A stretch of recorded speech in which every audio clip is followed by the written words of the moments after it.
Atenção! Começa agora uma teleaula de História do Ensino Médio. Você vai assistir a teleaula de número 41. Bons estudos!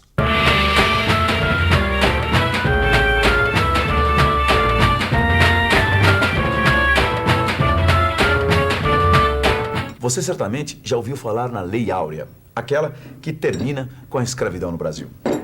Mas talvez você nunca ouviu falar numa outra lei bem anterior, a Lei Eusébio de Queiroz, pois foi com ela que começou o fim da escravidão no nosso país. A Lei Eusébio de Queiroz proibiu o tráfico de escravos para o Brasil bem na metade do século XIX. Foi com o cumprimento fiel dessa lei que o Império preparou a substituição da escravatura pelo trabalho livre, como que a gente vai ver na nossa teleaula de hoje. Você vai conhecer a Lei Eusébio de Queiroz, o contexto político da época e os efeitos da proibição do tráfico de escravos para o país. E vai ver também como o Império se prepara para a substituição do trabalho escravo pelo trabalho livre. Você está pronto para entrar na história? Então, embarque com a gente.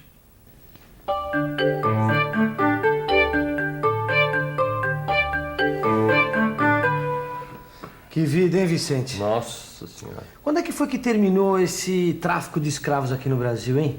Isso foi em 1850, com a Lei Eusébio de Queiroz. Mas até essa lei ser aprovada, houve muita, mas muita pressão internacional, principalmente por parte dos ingleses. Dos ingleses? É, exatamente, porque desde 1810 a coroa inglesa estava pressionando Portugal para diminuir o tráfico de escravos pelo Atlântico. Portugal e Inglaterra chegaram até a fazer alguns acordos sobre isso, entendeu? Agora, pelo jeito não adiantou nada, né? Porque na outra Realmente teleaula a gente viu que o número de escravos africanos continuou aumentando na primeira metade do século passado. sem dúvida. E isso eu acho que é por causa do café, não é? Não é não? Foi por causa do café também. Agora, também continuava crescendo a pressão inglesa. Tanto é que em 1826, quando o Brasil já era independente, os ingleses fizeram uma pressão danada sobre Dom Pedro I. Eles exigiam que o tráfico de navios negreiros para o Brasil terminasse num prazo de 3 anos. Dom Pedro concordou, mas não cumpriu. Ele renunciou no ano de 1831 e o tráfico de escravos ainda corria solto. O tráfico de escravos continuou mesmo depois de proibido. E em 1831, o governo regencial proibiu a entrada de escravos no Brasil, mas a lei não foi cumprida e os ingleses tiveram que jogar mais uma vez pesado para tentar acabar com o tráfico de escravos. No ano de 1845, para tentar acabar de vez com o tráfico de escravos para o Brasil, a Inglaterra adota o Bill Aberdeen. Bill Aberdeen era uma resolução que os ingleses tomaram sem ouvir o governo brasileiro. E por esta resolução, qualquer navio da Marinha Inglesa podia deter um navio negreiro que navegasse para o Brasil. Assim, um almirante inglês até tinha o direito de comprar um navio negreiro e comprar pelo preço que ele achasse justo. Se não comprasse, o navio seria desmantelado e os ingleses venderiam o material em leilão. Bem, é claro que o governo regencial brasileiro protestou contra esse Bill Aberdeen. Mas a coroa inglesa não mudou uma vírgula. E ainda por cima, passou a perseguir navios negreiros até mesmo na costa brasileira. Centenas de navios suspeitos de tráfico foram destruídos pela Inglaterra. Já a situação política no governo imperial brasileiro, sem dúvida, ficou bem mais complicada. Ô, Vicente, por que a situação ficou mais complicada? Podia até ter saído uma guerra contra a Inglaterra, não é isso? Sem dúvida existiu o perigo de um confronto militar mesmo. Mas o que mais complicava a situação é que nessa época a Inglaterra tinha uma enorme importância comercial para o Brasil, compreende? E o Brasil dependia da Inglaterra. Mais ou menos isso. Na verdade, olha, na metade do século passado, a Inglaterra praticamente dominava o comércio de importação e exportação para o Brasil. Esse que era o problema. As firmas britânicas eram importantíssimas, pois controlavam mais da metade das exportações brasileiras de café e algodão. Assim como os bancos ingleses, que também eram muito importantes, porque emprestavam muito dinheiro ao Estado brasileiro. Pois bem, tudo isso levou o governo brasileiro a ceder à Inglaterra e começar a defender o fim do tráfico de escravos, entendeu? Aí é que foi aprovada a Lei Eusébio de Queiroz. E, para surpresa de muita gente, essa lei valeu, ela foi de fato aplicada. Isso foi, como eu te disse, em 1850. E a partir daí, praticamente, encerraram o tráfico de escravos para o Brasil. Mas vem cá, pensa um pouco. Por que a Inglaterra queria tanto acabar com o tráfico de escravos? E o Brasil? Por que o Brasil acabou aceitando tamanha pressão inglesa? Pensa um pouco. Vamos pensar um pouco. A Inglaterra, no começo do século XIX, estava em plena Revolução Industrial. E como a gente sabe, naquele período imperava o liberalismo econômico. E em nome do liberalismo econômico é que a Inglaterra combatia o tráfico negreiro. O tráfico negreiro ia contra os princípios do livre comércio e do trabalho livre. E, além do mais, alguns pesquisadores acreditam que o trabalho escravo aumentava o custo dos produtos coloniais ingleses. Por tudo isso, é que os ingleses combatiam tanto o tráfico de escravos no Brasil. E o Brasil, como agia sob a pressão inglesa? Bom, o governo imperial conhecia a superioridade econômica e militar da Inglaterra, mas internamente tinha que suportar uma série de pressões dos grupos que ainda defendiam a escravidão e o tráfico de escravos. Porque, no fundo, todo mundo sabia que assim que terminasse o tráfico de escravos, a escravidão também não duraria muito mais tempo. Portanto, o governo teve que agir com muita habilidade. Ele teve que chamar a atenção do Congresso para a gravidade da situação com a Inglaterra, para poder aprovar o fim do tráfico negreiro. Com isso, o governo acabou tomando a iniciativa da proibição como um gesto de soberania e mostrou que o Brasil mantinha uma posição própria, independente da pressão inglesa, embora estivesse tendo que ceder a ela. Ah, quer dizer que o Brasil teve que ceder, então, à pressão inglesa para evitar um confronto, né, Vicente? Mas nessa época o governo imperial dizia que tinha tomado a decisão de acabar com o tráfico independente da pressão, independente da política do canhão da Inglaterra, como se dizia na época. Olha, mas que a Inglaterra influiu, né, Vicente? Ah, sem dúvida. Agora, nessa época, mais ou menos metade do século XIX, estavam começando a acontecer as primeiras revoltas dos escravos, entendeu? Então, além da pressão da Inglaterra, da pressão dos liberais brasileiros, estava também começando a pressão dos próprios escravos. Mas também não é pra menos, hein, Vicente? O navio negreiro era um grande pesadelo, hein? Era um sonho dantesco. O tombadilho que das luzernas a vermelho brilho, em sangue a se banhar. Tinir de ferros, estalar de açoite, legiões de homens negros como a noite, horrendos a dançar. O governo teve que assumir o fim do tráfico de escravos e enfrentar as consequências. Mas olha, o fim do tráfico não chegou a ser o fim do mundo para a economia do Brasil Império, porque a escravidão continuava firme com os escravos que ainda trabalhavam aqui, e não eram poucos.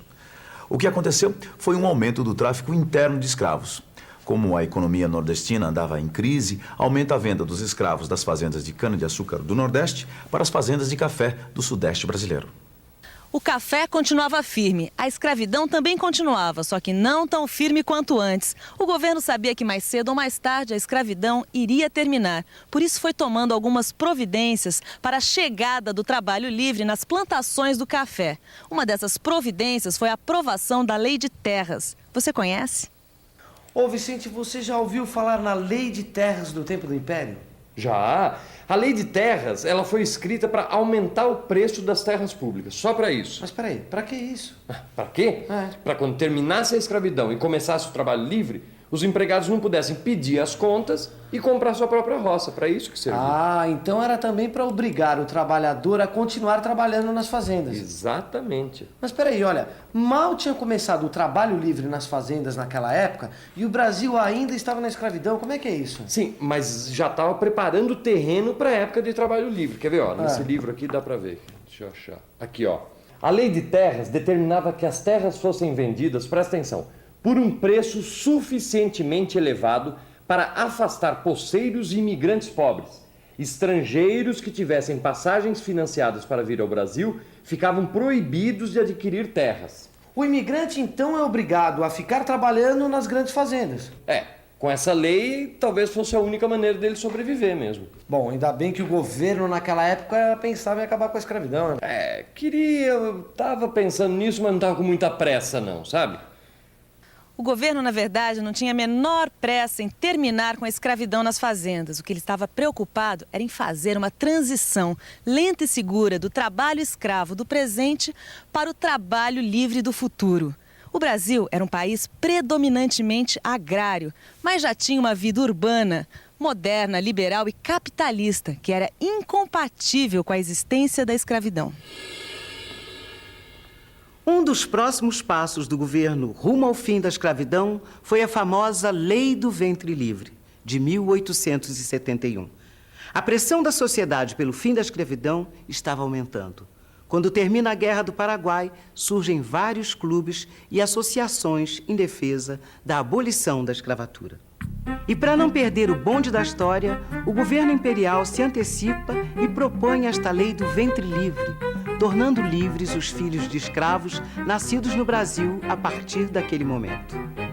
Naquele momento, a proposta do governo previa que o escravo ficaria em poder do proprietário até os 8 anos de idade. Dali por diante, ele seria entregue ao Estado, que pagaria uma indenização ao proprietário. Agora, se o proprietário quisesse, poderia ficar com o escravo até os 21 anos de idade, quando entregaria ao Estado, porém sem nenhuma indenização. Bom, essa lei foi aprovada, mas as lideranças dos produtores de café não gostaram nem um pouco. Paulino Soares de Souza, que era um líder político ligado ao café, no Rio de Janeiro, apelou para o governo não se meter mais nas questões da escravidão. Na verdade, os barões do café não levavam muito a sério a lei do ventre livre. Eles acreditavam que seria mais uma lei que não iria pegar no Brasil. O Brasil devia ter uma imagem muito negativa naquela época no exterior por causa da escravidão, hein, Vitor? Ah, sem dúvida, né? Imagina, a gente já estava chegando no século XX e o Brasil era dos últimos países do mundo que ainda mantinha escravidão. Mas a lei do ventre livre devia ter uma boa repercussão para o governo imperial, não tinha, não? Mais ou menos. O governo imperial meio que lavou as mãos com a história da lei do ventre livre, entendeu? Porque ela não era uma lei muito obedecida, mas ao mesmo tempo era uma resposta do governo ao movimento abolicionista e por aí. Que já era muito grande no Brasil naquela época. Ah, sem dúvida. Os escravos continuavam se rebelando, continuavam fugindo. A escravidão estava verdadeiramente em declínio, entendeu? Já faltavam escravos nas fazendas de café, por exemplo. E os trabalhadores livres já começaram a ser contratados nas grandes fazendas, substituindo a mão de obra e tudo mais, não é isso? Sem dúvida. Com o trabalho livre chegando nas fazendas, a situação na década de 1880 ficou muito mais grave. E o governo imperial, que queria adiar o fim da escravidão para um futuro longínquo, acabou sendo obrigado a decretar a abolição no ano de 1888.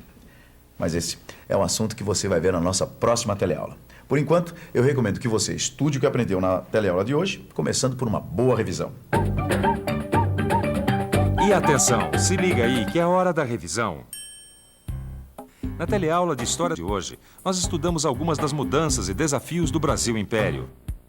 Vimos como foi a pressão inglesa pelo fim do tráfico negreiro, que assim como a lei do ventre livre, acelerou o ritmo que o governo planejava para o fim da escravidão. Vimos também como a lei de terra serviu para preparar o terreno para a chegada do trabalho livre nas fazendas. Você sabe que a história não para, não sabe? Pois bem, com o estudo da história, a gente também não pode parar. Tem que estar sempre estudando para aprender e reaprender a história. Por isso, pegue o seu livro e estude, que na próxima teleaula nós vamos avançar mais no tempo e no espaço. Até lá!